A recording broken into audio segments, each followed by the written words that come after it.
मरने वाले व्यक्ति को क्या करना चाहिए। इतना सुनते ही सुखदेव जी तो गदगद हो गए। बोले यह प्रश्न बोले आपने अपने लिए नहीं किया, पूरे समाज के कल्याण के लिए यह प्रश्न किया है। मरना सबको है, क्षण भंगुर जीवन की कल का, कल प्रात को जान खिली न खिली, मलयागिर की सुचित शीतल मंद सुगंध समीर चली न चली, कल काल कुठार लिए फिरता तन नम्र है चोट झिली न झिली, रट ले हरि नाम हरि रसना, तू अंत समय पे यही ना। तो बोले महाराज देखो परीक्षित, यह तुमने जो प्रश्न किया है वो अपने लिए नहीं, पूरे समाज के कल्याण के लिए यह प्रश्न किया है।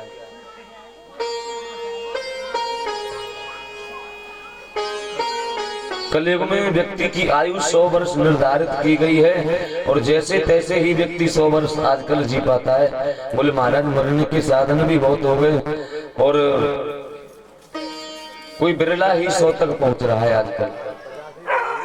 और 100 वर्ष में देखो होता क्या है, 12 घंटे का दिन 12 घंटे की रात्रि, 100 वर्ष में 12 घंटे का दिन 12 घंटे की रात्रि, तो 12 घंटे तो हमने सोते सोते निकाल दिए। बोले आधी उम्र तो हमारी सोते हुए निकल गई। 15 वर्ष तक महाराज खेल कूद इत्यादि में, 15 के बाद फिर थोड़ा पढ़ाई में मन लगने लगा, 21-22 तक हुए महाराज, फिर व्यवस्था हो गई, बोले नौकरी लग गई, घर वालों ने विवाह कर दिया, अब तो फिर लग गए 84 के चक्कर में। कहाँ है बोले समय भजन करने के लिए। मैं लोगों से पूछता हूँ, लोगों से कहा मैंने, बोले भैया भजन करो। अरे बोले महाराज जी अभी क्या है, बोले अभी क्या हमारी उम्र थोड़ी है भजन करने की, बुढ़ापे में भजन करेंगे। मैं सत्य कहता हूँ बुढ़ापे में कभी भजन होने वाला नहीं है। हमारे भैया गा रहे थे रात, भजन कर मस्त जवानी में, बुढ़ापा किसने देखा है। अरे कोई गारंटी है कि बोले आप पर बुढ़ापा आएगा? क्यों जी?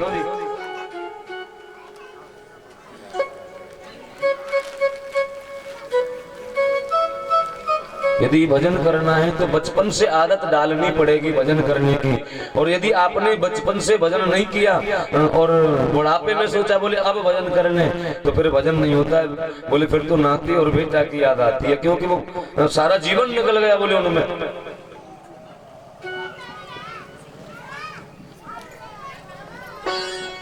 तस्मात् भारत सर्वात्मा भगवान ईश्वरो हरि, श्रोतव्य कीर्तव्यश्च स्मर्तव्यश्च भयत धाम।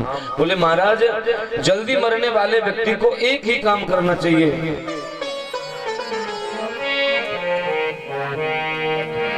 श्वास श्वास पे हरि भजो,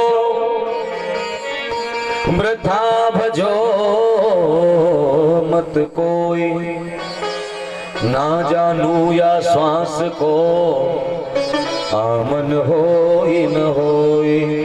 बोले महाराज ऐसा प्रयास करना चाहिए हमें कि हमारी जो एक श्वास निकल गई अब दूसरी श्वास बोले खाली न निकल जाए। प्रत्येक श्वास पर भगवान का भजन, बोले गोविंद गोपाल श्रीमन नारायण, बोले प्रत्येक क्षण बोले भगवान के नाम का जाप करना। और लोगों ने कहा बोले महाराज जाप कैसे करें। कुछ लोग तो ऐसा ही सोचते हैं, बोले महाराज भजन एक आसन पर बैठ करके माला झोली लेकर के जाप होता है। जाप तो आप कहीं भी कर सकते हो, मार्ग में चल रहे हो, लेकिन मंत्र जाप चलता रहना चाहिए। बोले महाराज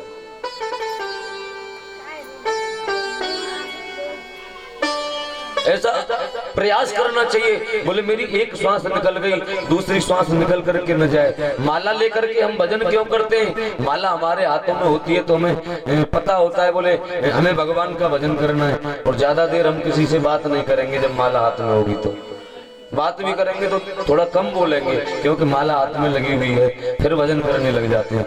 और जब धीरे धीरे माला की आदत हो गई तो माला छूट भी जाएगी, तो फिर श्वासों की माला पर भजन शुरू हो जाएगा आपका।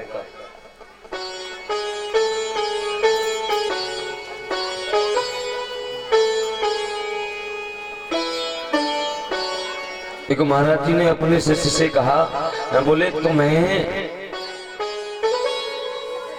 नारायण नाम को प्रत्येक श्वास पर भजना है। और बोले कम से कम आप 18-20 वर्ष तक इसे भजते रहो, प्रत्येक श्वास पर नारायण कहो। बोले नारायण नारायण ऐसा अभ्यास करो आप। अब महात्मा जी के शिष्य ने 18 वर्ष अभ्यास किया, प्रत्येक श्वास पर भगवान का नाम बोले, नारायण नारायण नारायण। 18 वर्ष बाद वह शिष्य गुरु जी के पास आया, आकर के कहने लगा, बोले गुरु जी आपने 18 वर्ष पहले मुझे मंत्र दिया था, बोले नारायण नारायण, इस मंत्र को जपो। बोले 18 वर्ष हो गई, लेकिन इससे जपने से लाभ क्या है, मुझे क्या मिलेगा? अब तो गुरुजी ने कहा, बोले मेरे कहने से आप एक काम कर दीजिए। अब बोले क्या करना है? कि मेरे कहने से अब नारायण नाम को आप 10 दिन छोड़ दीजिए, नारायण नाम आपको 10 दिन लेना नहीं है। अब उस व्यक्ति ने 18 वर्ष जब प्रत्येक श्वास पर नाम लिया हो, तो क्या एक बार में वह नारायण निकल सकता है क्या? अब उसने लाख बार प्रयास किया नारायण नाम को भूलने का, लेकिन अब तो प्रत्येक श्वास पर अपने आप ही नारायण निकलने लगा। गुरुजी से जाकर के कहने लगा, बोले गुरुजी अब यह नारायण नाम तो मैं भूल ही नहीं पा रहा। बोले प्रत्येक श्वास पर अपने आप निकल रहा है। तो बोले बेटा तुझे 18 वर्ष में यह मिला है कि बोले जब तेरी मृत्यु होगी, तेरे प्राण निकलेंगे, तो नारायण नाम तेरे मुख से होगा। बोलो राधे राधे। तो बोले जल्दी मरने वाले व्यक्ति को क्या करना चाहिए? एक ही काम करना चाहिए, श्वास श्वास पर हरि भजो। हमारी जो श्वास निकल गई, जो अब तक निकल गई, चलो उनको छोड़ो। एक कवि ने कहा, बोले चली जा रही है अनमोल श्वासें, ये तो निकल गई जो चली जा रही है, लेकिन जो कुछ बची है इनको संभालो। अब जो निकल गई, लेकिन आगे तो हमको संभालना पड़ेगा। क्या सोचता रे पागल मनुआ, जो बीत गया सो बीत गया, क्या सोच करे पागल मनवा, क्या सोच करे पागल मनवा, जो बीत गया सो बीत गया, क्या सोच करे पागल मनुआ, जो बीत गया सो बीत गया। इस झूठे खेल में मूल्य ही क्या, इस झूठे खेल में मूल्य ही क्या, इस झूठे खेल में मूल्य ही क्या, इस झूठे खेल में मूल्य ही क्या। कोई हार गया कोई जीत गया, क्या सोच करे पागल मनवा, क्या सोच करे पागल मनवा।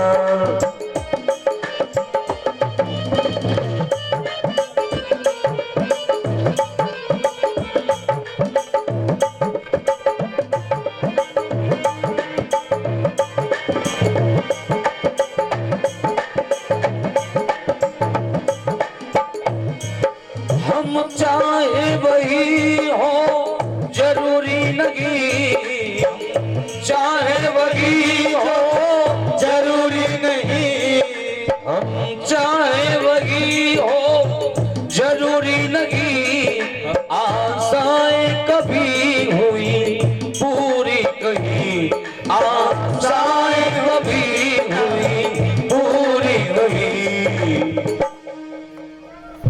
ले सोच तनिक जीवन घटता, ले सोच तनिक जीवन घटता, ले सोच तनिक जीवन घटता। श्वासा जल कितना रीत गया, सोच करे पागल मनवा, क्या सोच करे पागल मनवा।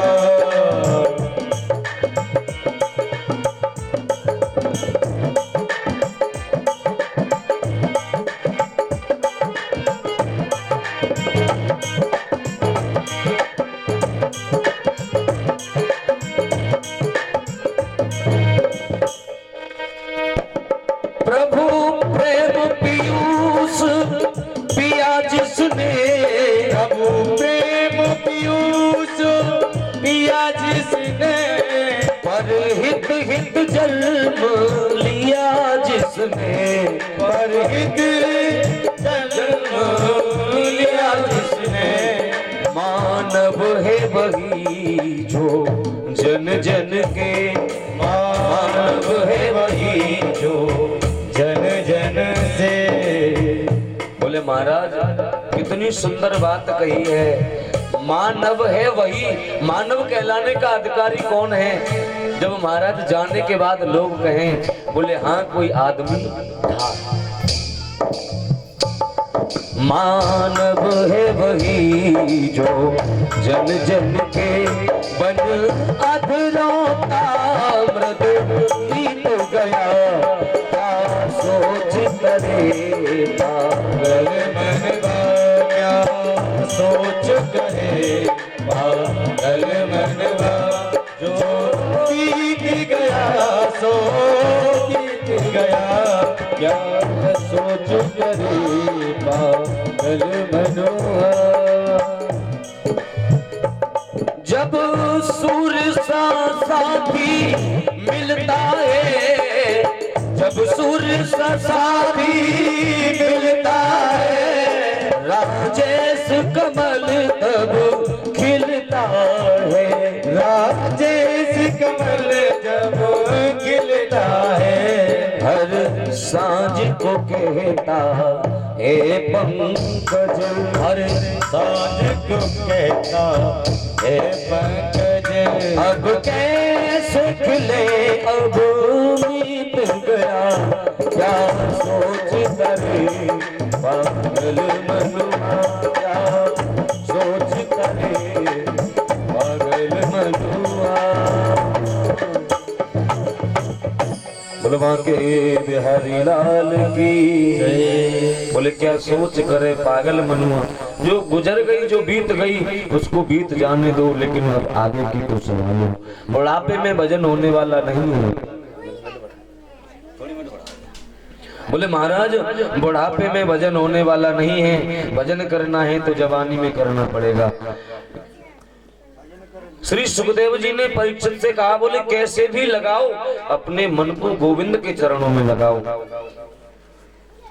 परीक्षित कहते हैं, बोले मन को गोविंद के चरणों में कैसे लगाऊं? तो मन को बस में करने के उपाय क्या है? बोले 4 बातें याद रखो। जितासनो जित श्वासो जित संगो जितेन्द्रिय, स्थूले भगवतो रूपे मन संधारिये धिया। जितासनो बोले यदि मन को जीतना है तो सबसे पहले आसन को जीतो।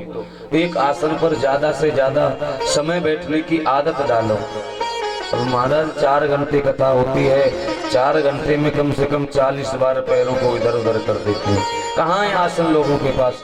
सबसे पहले मन को जीतना है तो बोले जितासनो, आसन को जीतना होगा। जित श्वासो बोले आसन के बाद में जित श्वासो बोले प्राणायाम के द्वारा हमको श्वासों को जीतना होगा, प्राणायाम करना होगा बोले हमको। और बोले जित संगो, अपने संग को जीतने का प्रयास करें। संग को जीतने का प्रयास क्या होता है? अच्छे लोगों का संग करें, ऐसा प्रयास करें बुरे लोगों की संगति न मिले। भगवत मार्गियों का संग करें बोले महाराज।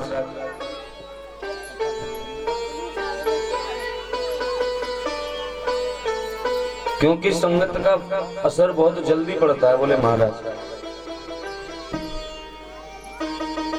यदि फल की टोकरी में एक सड़ा हुआ फल रख दोगे तो पूरी टोकरी बोले खराब हो जाएगी महाराज।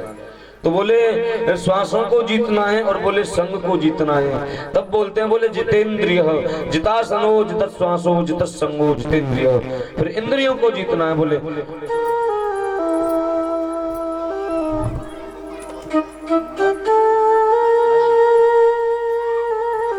सुखदेव जी ने राजा परीक्षित को पूछा, बोले मैं आपको एक बात पूछना चाहता हूँ कि भगवान जल्दी किसको मिलते हैं?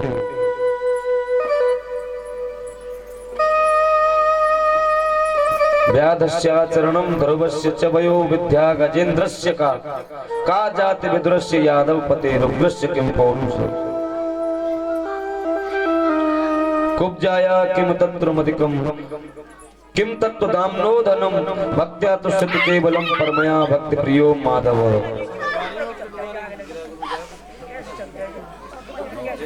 अब एक बार प्रेम से बोलो राधे राधे। मत करो आप, ये सब लोग एकदम वैसे ही ज्यादा अच्छी तरह से सुन रहे हैं और शोर करने लग जाते हैं। बात कर लो पहले, आप माता कर लो, समय आपके लिए 2 मिनट का, आप बातें कर लीजिए, उसके बाद हम आपसे कहेंगे। क्योंकि जब कोई बोलता है तो फिर वह किसी की सुनता नहीं है। आप एक काम करना, बोल करके देखना, कोई आपसे कुछ कहे तो फिर वो क्या सुनेगा? बोले महाराज कुछ नहीं सुन सकता है। तो आपको सुनना है तो पहले बोलना बंद करना पड़ेगा। आप बैठे तो यहाँ हो, प्रेजेंट बॉडी एब्सेंट माइंड।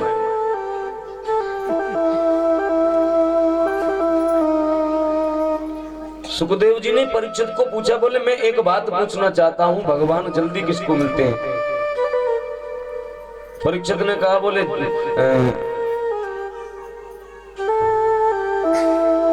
जो रोज स्नान करता होगा उसे भगवान मिलते होंगे। तो जो कोल व्हील थे वो जाड़े के महीनों में तो बोले महाराज नहाते ही नहीं थे, उनको गोविंद मिल गए। यदि 5 बार नहाने वालों को गोविंद मिलते तो कोल व्हीलों को राम जी ने गले लगाया। भगवान यह नहीं देखते बोले कितनी बार स्नान करता है, कि तो बोले तो भगवान उम्र देखते होंगे, ज्यादा उम्र वाला कोई व्यक्ति होगा उससे मिलते होंगे। तो बोले महाराज 5 वर्ष के ध्रुव को भगवान मिल गए, 5 वर्ष के प्रहलाद को भगवान मिल गए। बोले भगवान उम्र नहीं देखता है।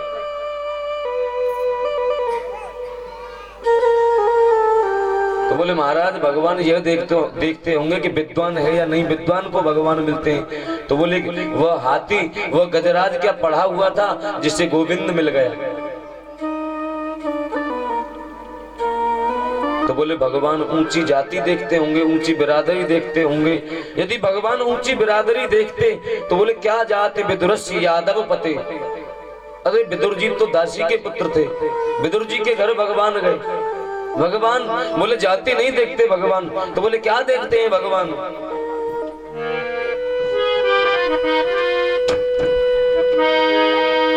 जात पात पूछे नहीं कोई, जात पात पूछे नहीं कोई, जात पात पूछे नहीं कोई, जात पात पूछे नहीं कोई, जात पात पूछे नहीं कोई, जात पात पूछे नहीं कोई।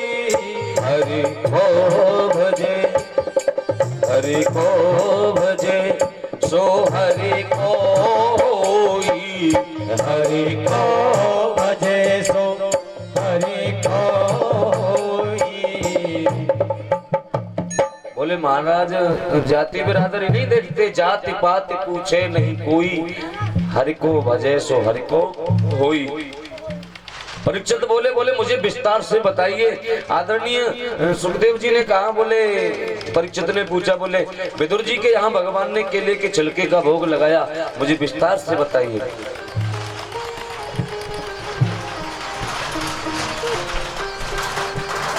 श्री सुखदेव जी कहने लगे, बोले यदा तो राजा स्वसुतान साधून पुष्टन्न धर्मेण भ्रष्ट दृष्टि। बोले राजन पांडवों के साथ जब कौरव अन्याय कर रहे थे, लाक्षागृह में उन्हें जलाने का षड्यंत्र किया जा रहा था, तब कौरवों के पिता धृतराष्ट्र हैं। आज धृतराष्ट्र के सामने जाकर के, विदुर जी मंत्री हैं, तो धृतराष्ट्र के सामने जाकर के कहने लगे, बोले महाराज एक मंत्री होने के नाते नहीं, एक नागरिक होने के नाते नहीं, एक मंत्री होने के नाते नहीं, बोले एक नागरिक होने के नाते मैं आपसे एक बात कहना चाहता हूं। बोले राजन, अन्याय की बेल पर कभी अमृत फल नहीं आ सकते, और आपके जो पुत्र है ना वो पांडवों पर अन्याय कर रहे हैं, अरे उन्हें रोको। बोले ऐसी बात नहीं है कि पांडव बलशाली नहीं है, बोले वह केवल तुम्हारा आदर करते हैं। बोले अरे बोले रोको इस अन्याय को, ऐसा विदुर जी कह रहे थे। उसी समय उस सभा में दुर्योधन आ गया। दुर्योधन ने देखा, सुन लिया, बोले मेरे पिता को मेरे प्रति भड़काता है, बोले निकल जाओ मेरे राज्य से। आज मंत्री पद को त्याग दिया विदुर जी। जंगल में जाकर के कदली के वन में रहने लगे, सुंदर पर्ण कुटी बनाई रहने लगे।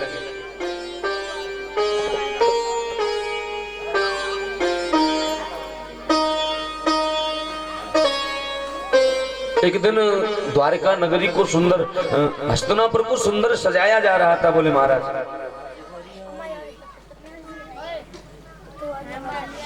जब हस्तिनापुर नगरी को सजाया जा रहा था तो विदुरानी ने पूछा, बोले ये आज सजावट किस बात की हो रही है? तो विदुर जी कहने लगे, बोले तुम्हें नहीं पता? बोले आज मेरा द्वारकाधीश आ रहा है, आज पांडवों के भाग्य का फैसला होगा। बोले पता चलेगा, आज मेरा द्वारकाधीश आएगा। बोले हम भी गोविंद का दर्शन करने चलेंगे।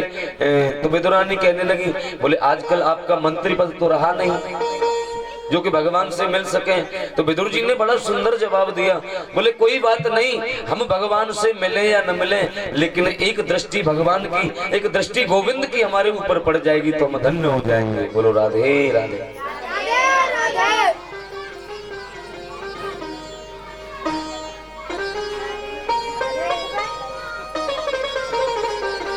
विदुर जी का अपमान हो चुका है, हस्तिनापुर को सजाया गया, अब मंच तक तो जा नहीं सकते। विदुर जी भीड़ में खड़े हुए हैं और इधर भगवान का आगमन हुआ। दुर्योधन ने कपटपूर्ण स्वागत किया है गोविंद का। तोरण द्वार सजवाए, पुष्पों की बारिश करवाई, सुंदर सिंहासन सजवाया, बोले महाराज बैठने के लिए। गोविंद जैसे ही मंच पर आकर के खड़े हुए तो अब गोविंद उस भीड़ में देख रहे हैं कि बोले मेरे काका विदुर कहाँ हैं, और विदुर भीड़ में सबसे पीछे खड़े हुए हैं। बोलो विदुर जी बार बार नजर ऊपर करते हैं, बोले लेकिन गोविंद की नजर नहीं पड़ पा रही है। एक बार गोविंद ने जैसे ही नजर की, विदुर जी ने जैसे ही नजर की, जैसे ही गोविंद ने नजर की, दोनों के आज जैसे ही नेत्र मिले, बोले मन रूपी मयूर नाचने लगा। विदुर जी का तो 4 मिले 64 खिले 20 रहे कर जोड़। विदुर जी का तो मन रूपी मयूर नाचने लगा। इधर दुर्योधन देखने लगा, बोले मैं इनका कितना स्वागत कर रहा हूं और गोविंद न जाने किसको देख रहे हैं। हाथ पकड़ करके ले गया, सिंहासन पर बिठाया। अब तो कहने लगे, गोविंद ने कहा, बोले मैं आपको एक बात पूछना चाहता हूँ, ये जो पांडव हैं,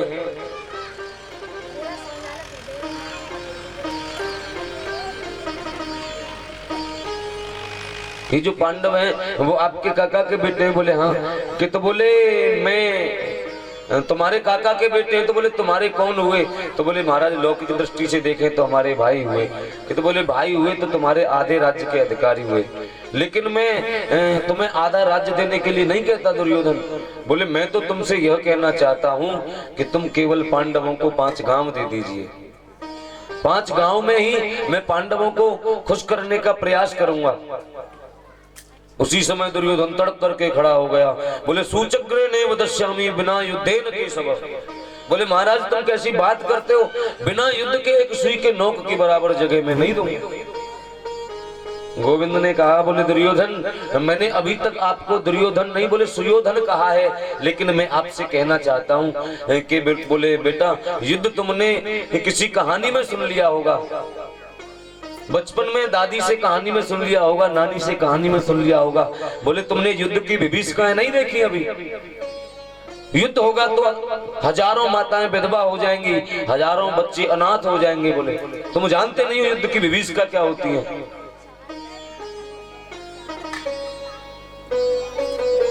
और बोले तुम्हें ये भी पता नहीं है बोले एक शांति दूत के साथ में कैसा व्यवहार करना चाहिए।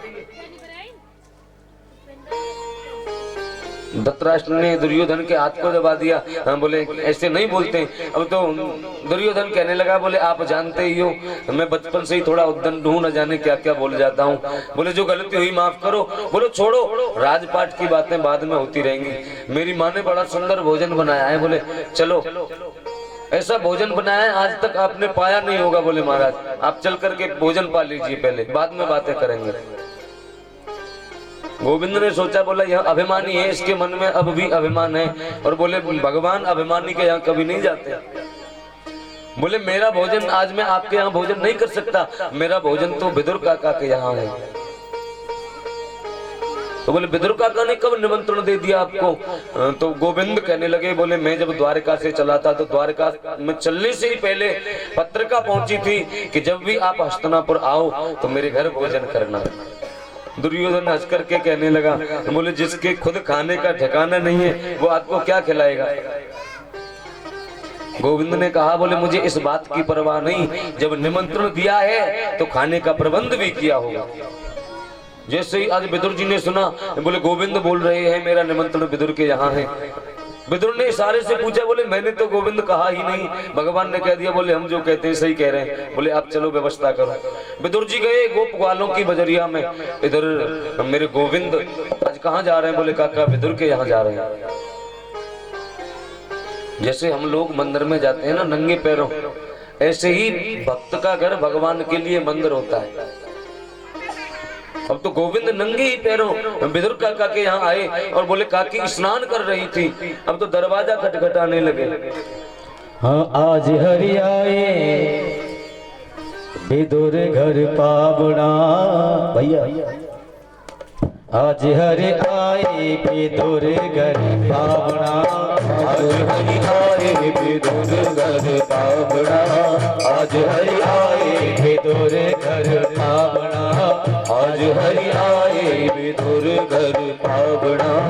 आज हरि आए विदुर घर पावना। विदुर घर पावना। विदुर घर पावना। विदुर घर पावना। विदुर घर पावना। विदुर घर पावना।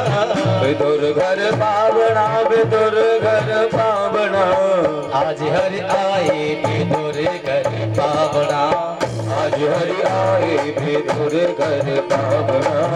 आज हरि आए विदुर घर पावना।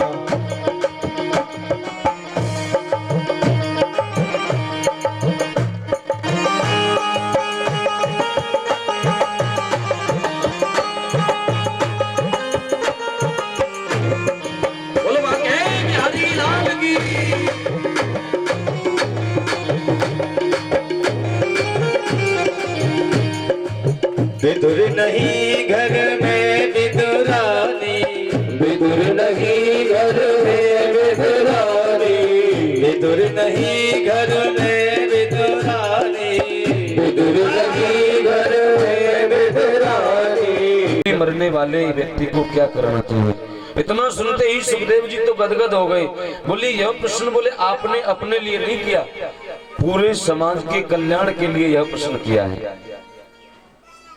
मरना सबको है, क्षणभंगुर जीवन की कल का, कल प्रात को जान खिली न खिली, मलयागिर की सुचित शीतल मंद सुगंध समीर चली न चली, कल काल कुठार लिए फिरता तन नम्र है चोट झिली न झिली, रटले हरि नाम हरि रसना तू अंत समय पे हिली ना।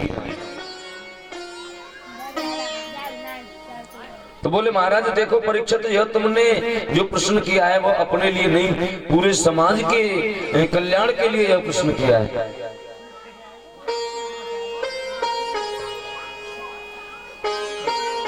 कलयुग में व्यक्ति की आयु 100 वर्ष निर्धारित की गई है और जैसे तैसे ही व्यक्ति 100 वर्ष आजकल जी पाता है। बोले महाराज मरने के साधन भी बहुत हो गए और कोई बिरला ही 100 तक पहुंच रहा है आजकल। और 100 वर्ष में देखो होता क्या है, 12 घंटे का दिन 12 घंटे की रात्रि, 100 वर्ष में 12 घंटे का दिन 12 घंटे की रात्रि, तो 12 घंटे तो हमने सोते सोते निकाल दिए। बोले आधी उम्र तो हमारी सोते हुए निकल गई। 15 वर्ष तक महाराज खेल कूद इत्यादि में, 15 के बाद फिर थोड़ा पढ़ाई में मन लगने लगा। 21-22 तक हुए महाराज, फिर व्यवस्था हो गई, बोले नौकरी लग गई, घर वालों ने विवाह कर दिया। अब तो फिर लग गए 84 के चक्कर में। कहाँ है बोले समय भजन करने के लिए। मैं लोगों से पूछता हूँ, लोगों से कहा मैंने, बोले भैया भजन करो। अरे बोले महाराज जी अभी क्या है, बोले अभी क्या हमारी उम्र थोड़ी है भजन करने की, बुढ़ापे में भजन करेंगे। मैं सत्य कहता हूँ, बुढ़ापे में कभी भजन होने वाला नहीं है। हमारे भैया गा रहे थे रात, भजन कर मस्त जवानी में, बुढ़ापा किसने देखा है। अरे कोई गारंटी है कि बोले आप पर बुढ़ापा आएगा? क्यों जी?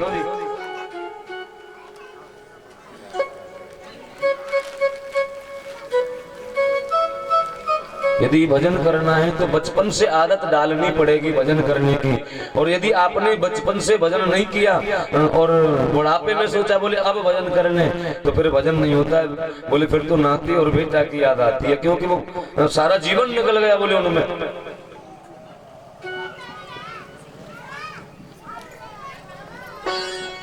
तस्मात् भारत सर्वात्मा भगवान ईश्वरो हरि, श्रोतव्य कीर्तव्यश्च स्मर्तव्यश्च भयत् धाम।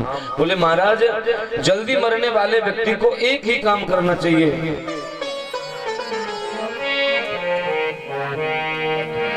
श्वास श्वास पे हरि भजो,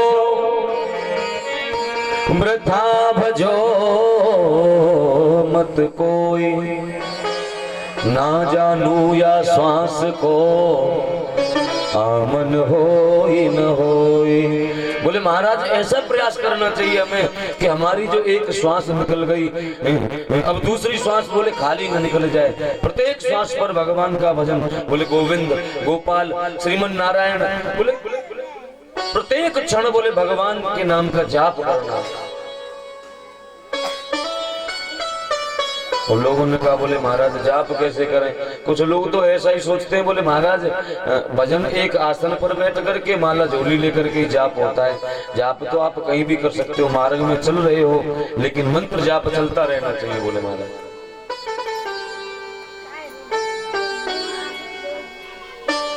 ऐसा प्रयास करना चाहिए। बोले मेरी एक श्वास निकल गई, दूसरी श्वास निकल करके न जाए। माला लेकर के हम भजन क्यों करते हैं? माला हमारे हाथों में होती है तो हमें पता होता है बोले हमें भगवान का भजन करना है। और ज्यादा देर हम किसी से बात नहीं करेंगे, जब माला हाथ में होगी तो बात भी करेंगे तो थोड़ा कम बोलेंगे, क्योंकि माला हाथ में लगी हुई है, फिर भजन करने लग जाते हैं।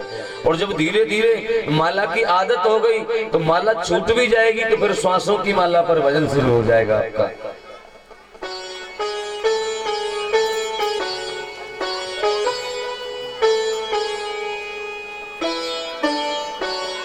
एक महाराज जी ने अपने शिष्य से कहा, बोले तुम्हें नारायण नाम को प्रत्येक श्वास पर भजना है। और बोले कम से कम आप 18-20 वर्ष तक इसे भजते रहो, प्रत्येक श्वास पर नारायण कहो। बोले नारायण नारायण, ऐसा अभ्यास करो आप। अब महात्मा जी के शिष्य ने 18 वर्ष अभ्यास किया, प्रत्येक श्वास पर भगवान का नाम बोले नारायण नारायण नारायण। 18 वर्ष बाद वह शिष्य गुरुजी के पास आया, आकर के कहने लगा, बोले गुरुजी आपने 18 वर्ष पहले मुझे मंत्र दिया था, बोले नारायण नारायण, इस मंत्र को जपो। बोले 18 वर्ष हो गई, लेकिन इससे जपने से लाभ क्या है, मुझे क्या मिलेगा? अब तो गुरुजी ने कहा, बोले मेरे कहने से आप एक काम कर दीजिए। अब बोले क्या करना है? कि मेरे कहने से अब नारायण नाम को आप 10 दिन छोड़ दीजिए, नारायण नाम आपको 10 दिन लेना नहीं है। अब उस व्यक्ति ने 18 वर्ष जब प्रत्येक श्वास पर नाम लिया हो, तो क्या एक बार में वह नारायण निकल सकता है क्या? अब उसने लाख बार प्रयास किया नारायण नाम को भूलने का, लेकिन अब तो प्रत्येक श्वास पर अपने आप ही नारायण निकलने लगा। गुरुजी से जाकर के कहने लगा, बोले गुरुजी अब यह नारायण नाम तो मैं भूल ही नहीं पा रहा, बोले प्रत्येक श्वास पर अपने आप निकल रहा है। तो बोले बेटा तुझे 18 वर्ष में यह मिला है कि बोले जब तेरी मृत्यु होगी, तेरे प्राण निकलेंगे, तो नारायण नाम तेरे मुख से होगा। बोलो राधे राधे। तो बोले जल्दी मरने वाले व्यक्ति को क्या करना चाहिए? एक ही काम करना चाहिए, श्वास श्वास पर हरि भजो। हमारी जो श्वास निकल गई, जो अब तक निकल गई, चलो उनको छोड़ो। एक कवि ने कहा, बोले चली जा रही है अनमोल श्वासें, ये तो निकल गई जो चली जा रही है, लेकिन जो कुछ बची है इनको संभालो। अब जो निकल गई, लेकिन आगे तो हमको संभालना पड़ेगा। क्या सोचता रे पागल मनुआ, जो बीत गया सो बीत गया। क्या सोच करे पागल मनवा, क्या सोच करे पागल मनवा, जो बीत गया सो बीत गया। क्या सोच करे पागल मनुआ, जो बीत गया सो बीत गया। इस झूठे खेल में मूल्य ही क्या, इस झूठे खेल में मूल्य ही क्या। इस झूठे खेल में मूल्य ही क्या, इस झूठे खेल में मूल्य ही क्या। कोई हार गया कोई जीत गया। क्या सोच करे पागल मनवा, क्या सोच करे पागल मनुआ।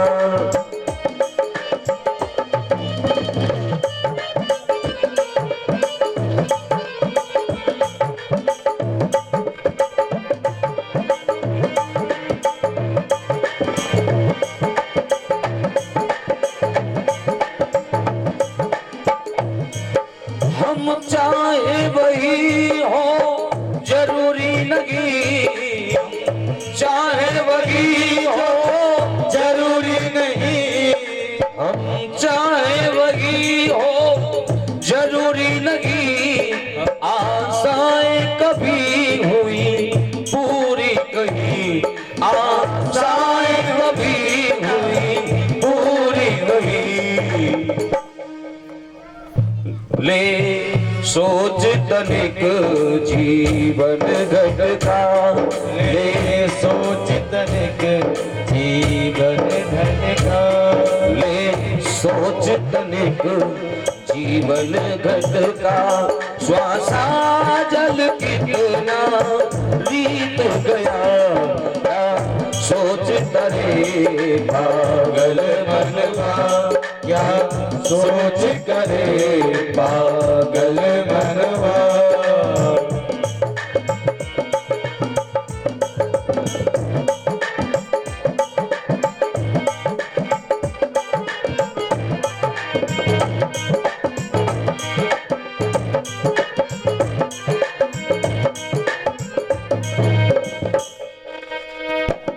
प्रभु प्रेम पीयूष पिया जिसने, प्रभु प्रेम पीयूष पिया जिसने, पर हित हित जन्म लिया जिसने, पर हित जन्म लिया जिसने।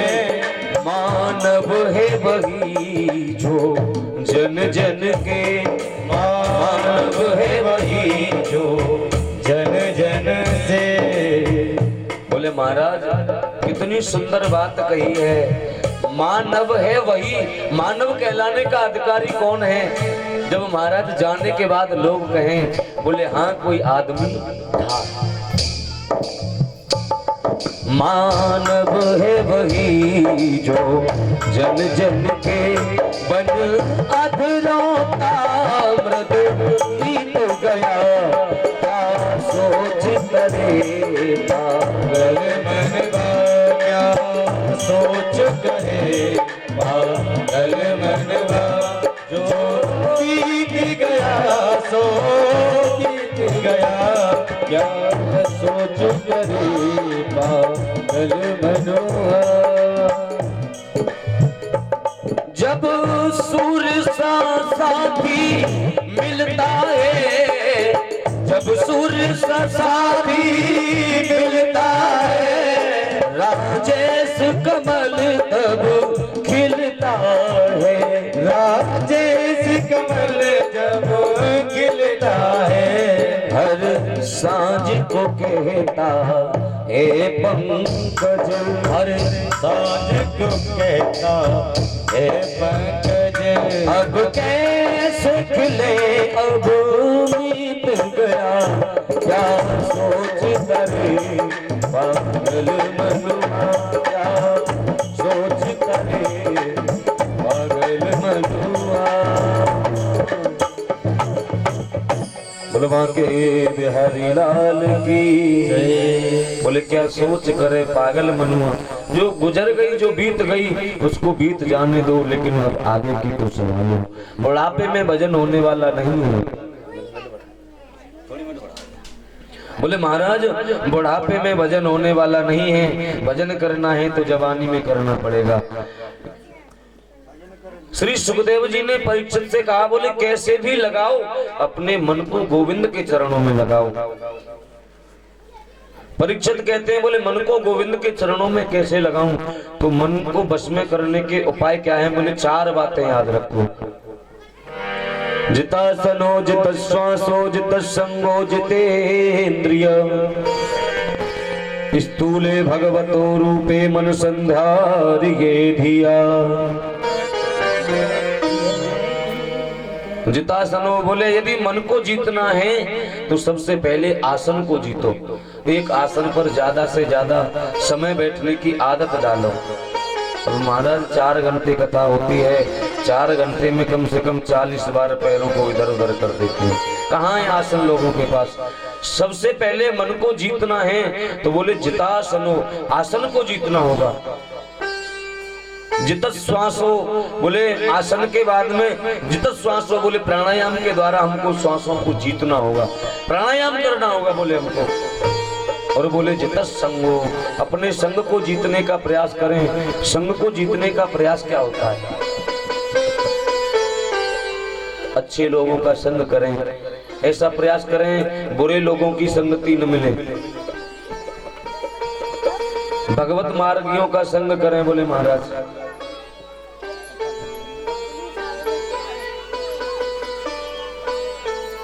क्योंकि संगत का असर बहुत जल्दी पड़ता है बोले महाराज।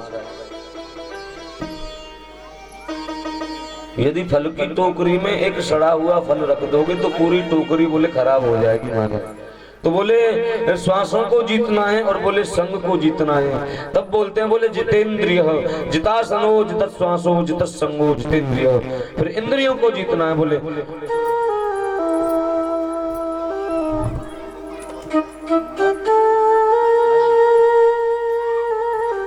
सुखदेव जी ने राजा परीक्षित को पूछा, बोले मैं आपको एक बात पूछना चाहता हूँ कि भगवान जल्दी किसको मिलते हैं?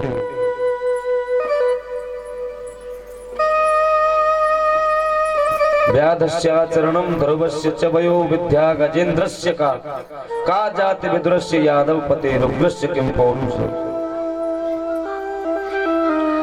कुब्जाया किम तत्रमधिकम किम तत्वदाम्नो धनम भक्त्या तुष्यति केवलम परमया भक्ति प्रियो माधव।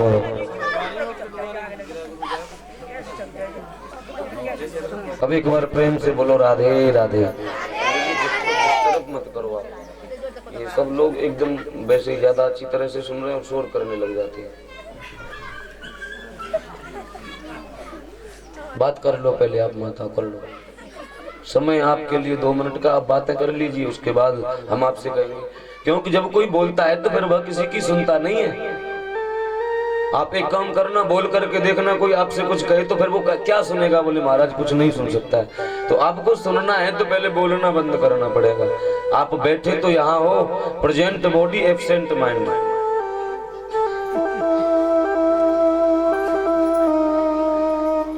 सुखदेव जी ने परीक्षित को पूछा, बोले मैं एक बात पूछना चाहता हूँ, भगवान जल्दी किसको मिलते हैं?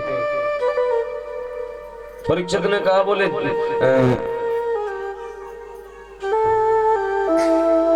जो रोज स्नान करता होगा उसे भगवान मिलते होंगे। तो जो कोल व्हील थे वो जाड़े के महीनों में तो बोले महाराज नहाते ही नहीं थे, उनको गोविंद मिल गए। यदि 5 बार नहाने वालों को गोविंद मिलते तो कोल व्हीलों को राम जी ने गले लगाया। भगवान यह नहीं देखते बोले कितनी बार स्नान करता है, कि तो बोले तो भगवान उम्र देखते होंगे, ज्यादा उम्र वाला कोई व्यक्ति होगा उससे मिलते होंगे। तो बोले महाराज 5 वर्ष के ध्रुव को भगवान मिल गए, 5 वर्ष के प्रहलाद को भगवान मिल गए। बोले भगवान उम्र नहीं देखता है।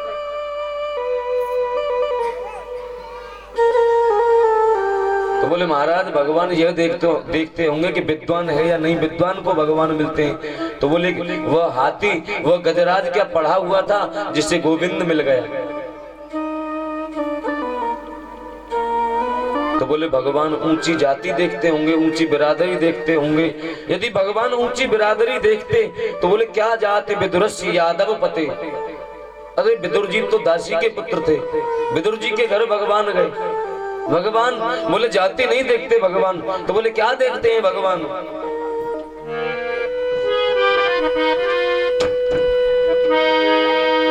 जात पात पूछे नहीं कोई, जात पात पूछे नहीं कोई, जात पात पूछे नहीं कोई, जात पात पूछे नहीं कोई, जात पात पूछे नहीं कोई, जात पात पूछे नहीं कोई। हरि को भजे, हरि को भजे सो हरि को होई, हरि को भजे सो हरि को होई। बोले महाराज जाति बिरादरी नहीं देखते, जाति पात पूछे नहीं कोई, हरि को भजे सो हरि को होई। परीक्षित बोले मुझे विस्तार से बताइए। आदरणीय सुखदेव जी ने कहा, बोले परीक्षित ने पूछा, बोले विदुर जी के यहाँ भगवान ने केले के छिलके का भोग लगाया, मुझे विस्तार से बताइए।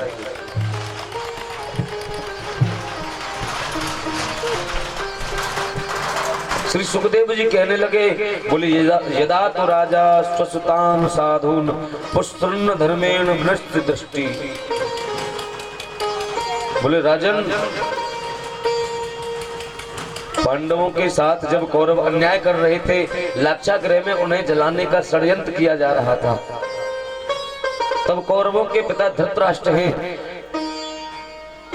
आज धृतराष्ट्र के सामने जाकर के विदुर जी मंत्री हैं, तो धृतराष्ट्र के सामने जाकर के कहने लगे, बोले महाराज एक मंत्री होने के नाते नहीं, एक नागरिक होने के नाते नहीं, एक मंत्री होने के नाते नहीं, बोले एक नागरिक होने के नाते मैं आपसे एक बात कहना चाहता हूँ। बोले राजन अन्याय की बेल पर कभी अमृत फल नहीं आ सकते, और आपके जो पुत्र है ना वो पांडवों पर अन्याय कर रहे हैं, अरे उन्हें रोको। बोले ऐसी बात नहीं है कि पांडव बलशाली नहीं है, बोले वह केवल तुम्हारा आदर करते हैं। बोले अरे बोले रोको इस अन्याय को। ऐसा विदुर जी कह रहे थे, उसी समय उस सभा में दुर्योधन आ गया। दुर्योधन ने देखा, सुन लिया, बोले मेरे पिता को मेरे प्रति भड़काता है, बोले निकल जाओ मेरे राज्य से। आज मंत्री पद को त्याग दिया विदुर जी। जंगल में जाकर के कदली के वन में रहने लगे, सुंदर पर्ण कुटी बनाई रहने लगे।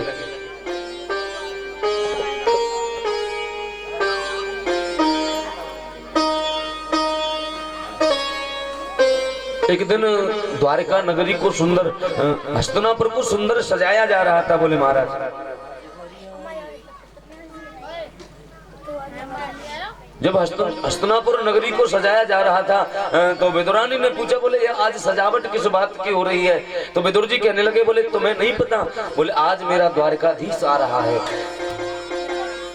आज पांडवों के भाग्य का फैसला होगा। तो बोले पता चलेगा, आज मेरा द्वारकाधीश आएगा। बोले हम भी गोविंद का दर्शन करने चलेंगे। तो विदुरानी कहने लगी, बोले आजकल आपका मंत्री पद तो रहा नहीं जो कि भगवान से मिल सके। तो विदुर जी ने बड़ा सुंदर जवाब दिया, बोले कोई बात नहीं, हम भगवान से मिले या न मिले, लेकिन एक दृष्टि भगवान की, एक दृष्टि गोविंद की हमारे ऊपर पड़ जाएगी तो हम धन्य हो जाएंगे। बोलो राधे राधे।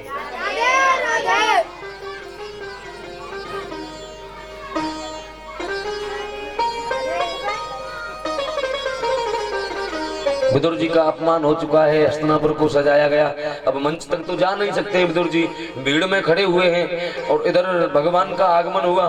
दुर्योधन ने कपटपूर्ण स्वागत किया है गोविंद का, तोरण द्वार सजवाए, पुष्पों की बारिश करवाई, सुंदर सिंहासन सजवाया, बोले महाराज बैठने के लिए। गोविंद जैसे ही मंच पर आकर के खड़े हुए तो अब गोविंद उस भीड़ में देख रहे हैं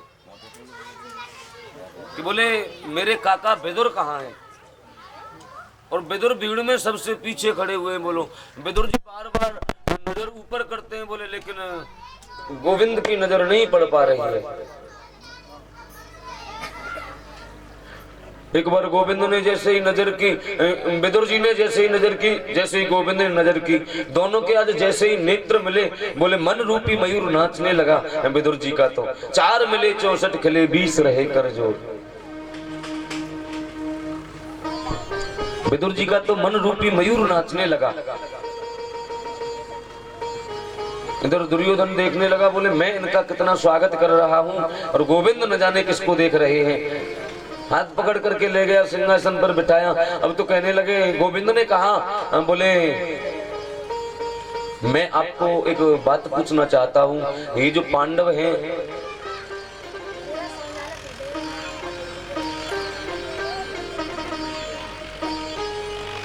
ये जो पांडव हैं वो आपके काका के बेटे हैं? बोले हाँ। कि तो बोले मैं तुम्हारे काका के बेटे हैं। तो बोले तुम्हारे कौन हुए? तो बोले महाराज लौकिक दृष्टि से देखें तो हमारे भाई हुए। कि तो बोले भाई हुए तो तुम्हारे आधे राज्य के अधिकारी हुए, लेकिन मैं तुम्हें आधा राज्य देने के लिए नहीं कहता दुर्योधन। बोले मैं तो तुमसे यह कहना चाहता हूं कि तुम केवल पांडवों को 5 गांव दे दीजिए, 5 गांव में ही मैं पांडवों को खुश करने का प्रयास करूंगा। उसी समय दुर्योधन तड़क करके खड़ा हो गया, बोले सूचक्रे ने वदश्यामी बिना युद्धेन केशव। बोले महाराज तुम कैसी बात करते हो, बिना युद्ध के एक सुई के नोक की बराबर जगह में नहीं दूंगा। गोविंद ने कहा, बोले दुर्योधन मैंने अभी तक आपको दुर्योधन नहीं बोले सुयोधन कहा है, लेकिन मैं आपसे कहना चाहता हूं कि बोले बेटा युद्ध तुमने किसी कहानी में सुन लिया होगा, बचपन में दादी से कहानी में सुन लिया होगा, नानी से कहानी में सुन लिया होगा। बोले तुमने युद्ध की विभीषिकाएं नहीं देखी अभी? युद्ध होगा तो हजारों माताएं विधवा हो जाएंगी, हजारों बच्चे अनाथ हो जाएंगे। बोले तुम जानते नहीं हो युद्ध की विभीषिका क्या होती है?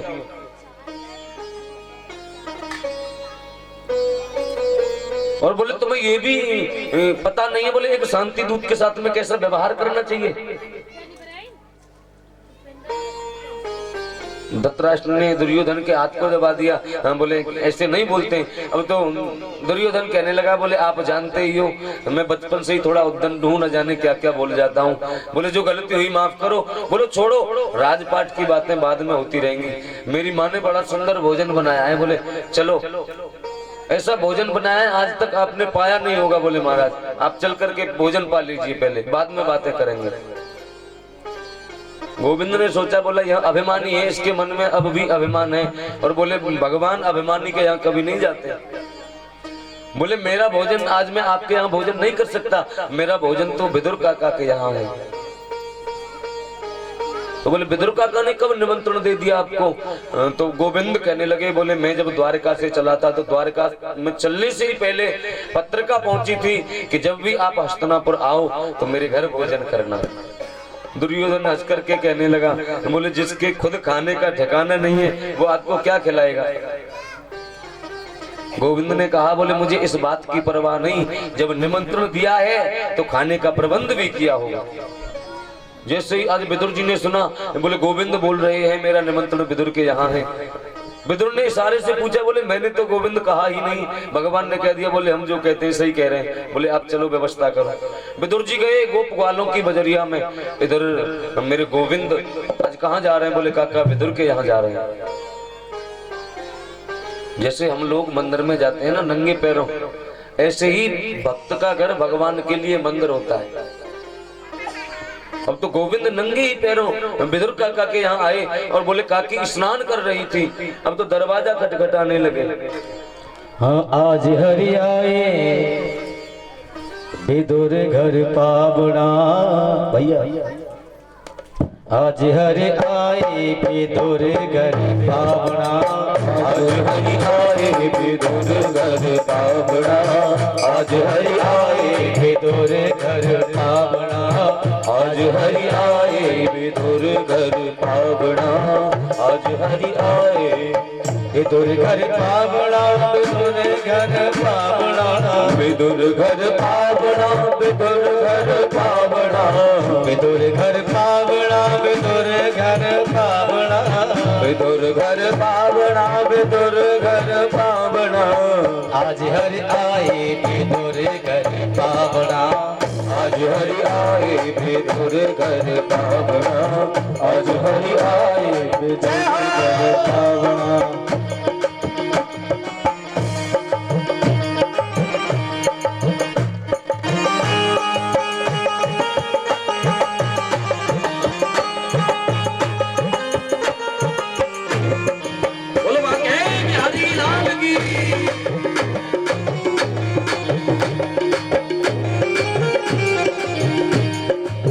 विदुर नहीं घर में विदुरानी, विदुर नहीं घर में विदुरानी, विदुर नहीं घर में विदुरानी, विदुर नहीं घर में विदुरानी।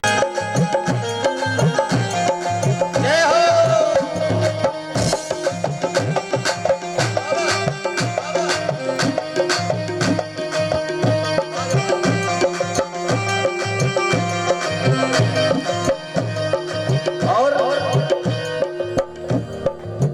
केला बहुत प्रेम से लाई, केला बहुत प्रेम से लाई, केला बहुत प्रेम से लाई, केला बहुत प्रेम से लाई, गिरी गिरी सब देत गिराई, गिरी गिरी सब नीचे गिराई, गिरी गिरी सब देत गिराई, गिरी गिरी सब देख गिराई।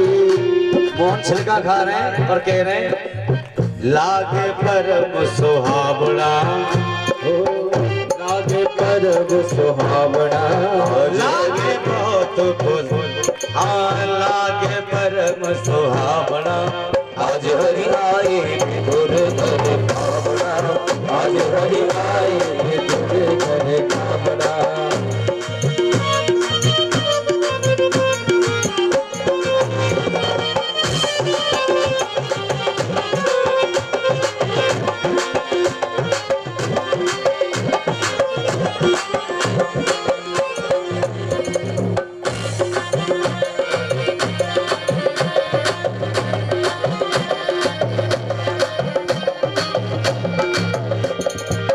इतने में विदुर घर आए, इतने में विदुर घर आए, इतने में जी विदुर घर आए, इतने में जी विदुर घर आए, खोटे घर बचन सुनाए, खोटे घरे वचन सुनाए, छिलका खा रही है मोहन देख ले, खोटे घरे वचन सुनाए, खोटे घरे वचन सुनाए। कहाँ गवाई तेने भावना, ओहो कहाँ गवाई तेने भावना, आज हरि आए विदुर घर पावना, आज हरि आए विदुर घर पावना, आज हर आई विदुर घर पावना, आज हरि आए विदुर घर पावना, आज हरि आए विदुर घर पावना, आज हरि आए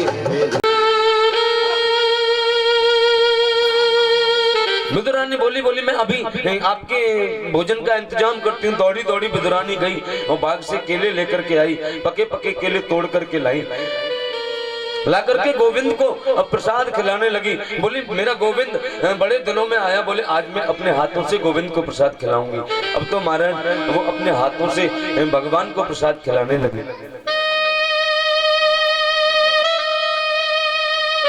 विदुरानी इतनी भाव विहल हो गई, बिल्कुल भूल गई। केले को छील करके महाराज फल को नीचे गिराती जा रही हैं, अब छिलके खिलाने लग रही हैं गोविंद को। गोविंद भी बड़े प्रेम से केले के छिलकों का पान कर रहे हैं, बोले खाते जा रहे हैं। बोले महाराज 2-4 छिलके खाए, 10-20 छिलके खाए। बोले महाराज बड़े प्रेम से छिलके पा रहे हैं गोविंद। भूल गए बोले दोनों शुद्ध बुद्ध, दोनों अपने तन मन की भूल गए। बोले महाराज विदुरानी भगवान को भोजन कराने में मगन है। उसी समय विदुर जी आए, आकर के देखा, कहने लगे बोले अरे विदुरानी मेरा गोविंद आने वाला है। बोले आने वाला नहीं, आ गए। आज देखा विदुर ने तो केले के फल पड़े हुए हैं और छिलके नहीं है, और विदुरानी छिलके खिलाने लग रही है गोविंद को। कहने लगे बोले अरे विदुरानी ये तूने क्या किया? बोला मेरा गोविंद आया और मेरे गोविंद को तूने केले के छिलके खिला दिए। जा करके कहने लगे बोले गोविंद, बोले केशव क्षमा करना। बोले बुढ़ापा है विदुरानी पर और मैं क्षमा चाहता हूँ। बोले महाराज आप बड़े दिनों में पधारे, बड़ी कृपा की, लेकिन ये विदुरानी ने क्या किया? बोले विदुरानी की तरफ से, बोले इनकी तरफ से मैं क्षमा मांगता हूँ आपसे, और लो मैं आपके लिए माखन मिश्री का भोजन लेकर के आया हूँ। आज माखन मिश्री का भोग जैसे ही विदुर जी लगाने लगे, विदुर जी का हाथ पकड़ लिया। बोले विदुर जी एक बात कहूं, जो आनंद मुझे काकी के हाथ से छिलके खाने में आ रहा था, वो आनंद अब आपके माखन और मिश्री में नहीं आ रहा है। बोले महाराज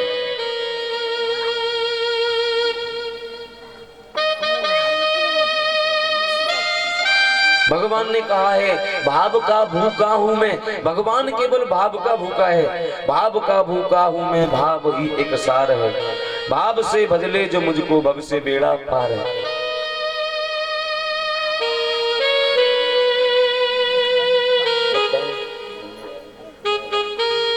भाव बिना बाजार में वस्तु मिले नहीं मोल। बोले भाव बिना बाजार में वस्तु मिले नहीं मोल, तो भाव बिना हरि क्यों मिले, तू भाव सहित हरि बोल।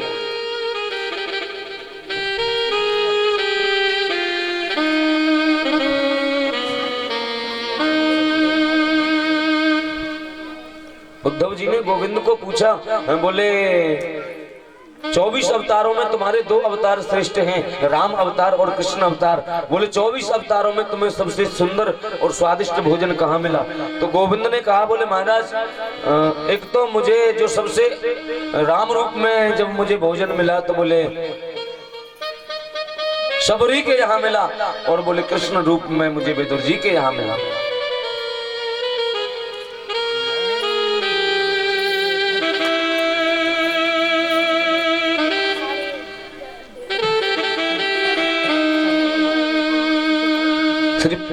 परीक्षित जी कहने लगे, बोले मैं आपसे एक प्रश्न पूछना चाहता हूँ।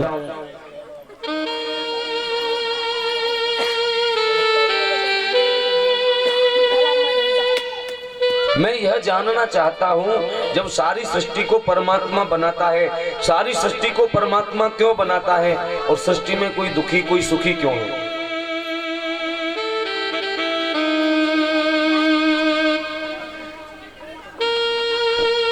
कभी भक्त को बचाने के लिए भगवान आते हैं, दुष्ट को मारने के लिए भगवान आते हैं। भगवान कई कई अवतार लेकर के आते हैं। उन अवतारों में कोई नरसिंह अवतार भी होता है, कोई वामन अवतार भी होता है, और मैंने तो सुना है भगवान ने शुकर का रूप धारण कर लिया था। 12 बने। बोले यह कैसे हुआ? तो मैत्रेय मुनि ने सृष्टि के प्रसंग को विस्तार से कहा।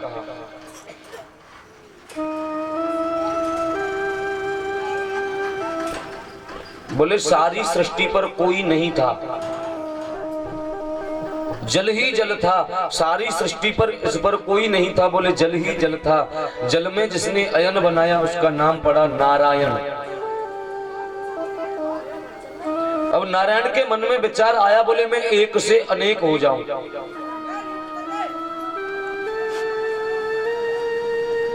तो नारायण की नाभि से कमल उत्पन्न हुआ, कमल में ब्रह्मा जी। अब ब्रह्मा जी उस कमल में घूम रहे, बोले इधर उधर हजारों बरस हो गई घूमते घूमते, लेकिन कोई अता पता नहीं है। ब्रह्मा जी को तो ये भी पता नहीं चला, बोले मैं कौन हूँ, कहां से आया हूँ।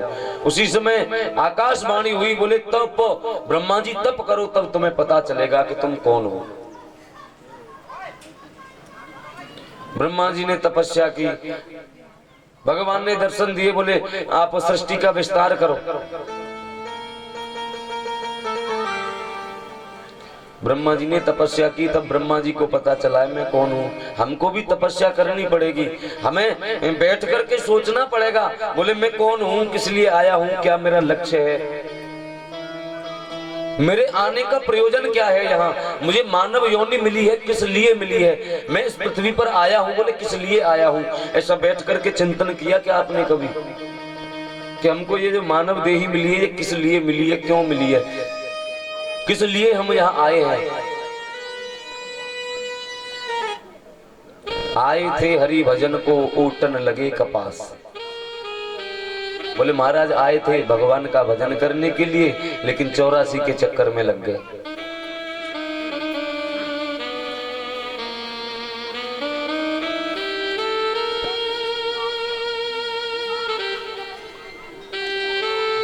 तो बोले पृथ्वी पर कोई दुखी कोई सुखी क्यों होता है। तो तुलसीदास बाबा ने रामायण में कहा है, बोले भगवान किसी को दुखी सुखी नहीं करते हैं। न काहू सुख दुख कर दाता, को न काहू सुख दुख कर दाता, को न काहू सुख दुख कर दाता, को न काहू सुख दुख करी दाता, निज कृत कर्म भोग सब दाता, कृत कर्म भोगे सब दाता, जागी रही भावना जैसी, जागी रही भावना जैसी, जागी रही भावना जैसी, प्रभु मूर्ति देखी ऐसी, श्री राम जय राम जय जय राम, श्री राम जय राम जय जय राम। कोहू न काहू सुख दुख करे दाता, निज कृत कर्म भोग सब भ्राता। बोले भगवान कभी किसी को दुख और सुख नहीं देता है, और ये दुख सुख जो हमें दिखता है, बोले महाराज ये दुख सुख है नहीं, बोले हमारे मन की कल्पना है दुख और सुख। मन से सोचने पर दुख और सुख का आवास होता है। एक महात्मा जी थे, एक महात्मा जी के मंदिर पर एक भक्त आया, आकर के उसने गाय ला करके महात्मा जी के मंदिर पर बांध दी, आश्रम पर बांध दी। महात्मा जी के शिष्य ने आकर के कहा, बोले आपके भक्त ने एक गाय बांध दी है मंदिर पर। गुरुजी ने कहा अच्छी बात है, दूध पिएंगे मस्त रहेंगे। अब तो 10 दिन बाद वो भक्त अपनी गाय को लेने के लिए आ गया। अब जब गाय को लेकर के चलने लगा, ले जाने लगा, तो महात्मा जी का शिष्य कहने लगा, बोले महाराज जी वो आपका जो शिष्य था, वो भक्त था, वो गाय को लेकर के जा रहा है। बोले ले जाने दो, अच्छा हुआ गोबर डालना पड़ता था। यदि महाराज जी दुखी हो जाते, बोले महाराज अब तो दूध नहीं मिलेगा पीने को, अब क्या होगी। कहने का भाव दुख में सुख ढूंढना है हमको, दुख में सुख को ढूंढ करके लाना है। महात्मा जी ने सोचा, बोले गोबर डालना पड़ता है, बोले छोड़ो अच्छा हुआ चली गई। यह सुख और दुख बोले होता नहीं, हमारे मन की कल्पना है। अवतारों में भगवान ने 12 का रूप धारण किया, शुक्र का रूप धारण किया। इसका एक विचित्र कारण है। बोले कश्यप जी की 13 पत्नी हैं, उनमें दिति सबसे बड़ी है। एक दिन दिति ने कश्यप जी से कहा कि बोले मेरी जितनी भी अन्य बहनें हैं वो सब पुत्रवती हैं और मुझे एक भी पुत्र नहीं हुआ। बोले मेरे भी पुत्र होना चाहिए। अब सहवास की कामना को लेकर के कश्यप के पास में आई। संध्या का समय था, कश्यप जी ने मना किया। बोले इस समय काम सब के लिए समय शुभ नहीं है। बोले देवी इस समय, यह समय जो चल रहा है, इस समय भोले बाबा के गण विचरण करते हैं। इस समय सहवास करना या गर्भ धारण करना बोले अच्छा नहीं है। लेकिन आज दिति के दुराग्रह के सामने भगवान कश्यप को झुकना पड़ा। कश्यप जी ने कह दिया बोले तुम्हारे 2 पुत्र होंगे लेकिन दोनों राक्षस होंगे।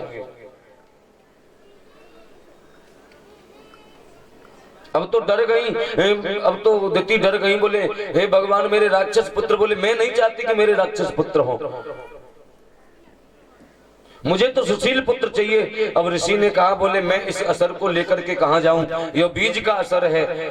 तुम्हारे पुत्र दोनों दुष्ट होंगे, राक्षस होंगे, लेकिन तुम्हारे पुत्रों के संहार के लिए भगवान को अवतार लेना पड़ेगा। बोले भगवान नारायण को आना पड़ेगा।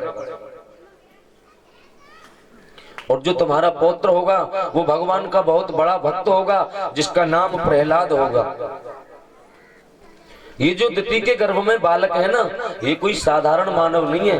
बोले ये भगवान के पार्षद हैं दोनों। ए तो पार्षदो मह्यम जय जयो विजय एवच कदर्थी कृत्य मायद्धो बहक्राता मतिक्रमः। ब्रह्मा ने कहा मेरे मानस पुत्र हैं 4, सनक, सनंदन, सनातन और सनत कुमार। ये चारों ही पुत्र एक बार भगवान से मिलने के लिए भगवान के पास गए। तो भगवान के द्वारपाल हैं जय और विजय। जय और विजय ने दोनों चारों को रोक लिया। बोले हम तुम्हें इस समय अंदर जाने नहीं देंगे, क्योंकि भगवान शयन कर रहे हैं। ये जबरदस्ती जाने लगे सनत कुमार चारों भाई, तो उन्होंने रोक लिया। बोले अंदर जाने नहीं दिया। जब अंदर जाने नहीं दिया तो चारों भाइयों ने जय और विजय को श्राप दे दिया। बोले तुम हमारे पिता से हमें मिलने नहीं देते हो, बोले जाओ तुम राक्षस हो जाओ, तुम हमें भगवान से मिलने नहीं देते हो। जय विजय ने चरणों में गिर करके क्षमा मांगी। बोले हम आपको पहचान नहीं पाए, राक्षस बन जाएंगे, बड़ी तकलीफ भोगनी पड़ेगी। सनत कुमारों ने कहा बोले दैत्य तो तुम बनोगे, लेकिन 3 जन्मों के बाद तुम्हें मोक्ष मिल जाएगा। बोले महाराज सनत कुमारों के मन में बड़ी गिलानी हुई। जब क्रोध हुआ, मन में गिलानी हो गई। बोले हमने क्रोध क्यों किया? मैं एक बात आपसे कहूं, बोले सुबह से लेकर शाम तक माला जपते रहो, भजन करते रहो, और एक क्षण के लिए भी आपने क्रोध कर लिया तो आपका सुबह से शाम तक माला करना बिल्कुल बेकार है। तो भजन करना है तो क्रोध तो करना ही नहीं है। बोले क्रोध को शांत करना है तो मौन से करना है। जब भी क्रोध आए तो मौन धारण कर लेना है।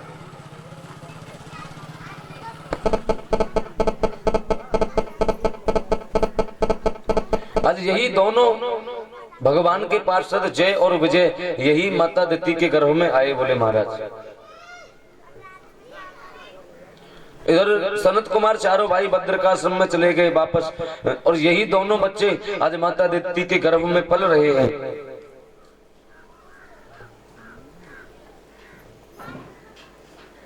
माता दिति ने अपने दोनों पुत्रों को जन्म दिया, हिरणाक्ष और हिरण्याकश्यपु। अब तो महाराज ये तो पाप करने लगे, पृथ्वी पर पाप इतना बढ़ने लगा कि पृथ्वी रसातल को चली गई। जब पृथ्वी रसातल को चली गई तो देवता लोग उड़ते थे। बोले पहले महाराज अब इधर से तो उड़ रहे हैं नारद जी, और उधर से उड़ करके जा रहा है हिरणाक्ष। अब नारद जी बीड़ा बजाते हुए जा रहे हैं, बोले उड़ते हुए जा रहे हैं।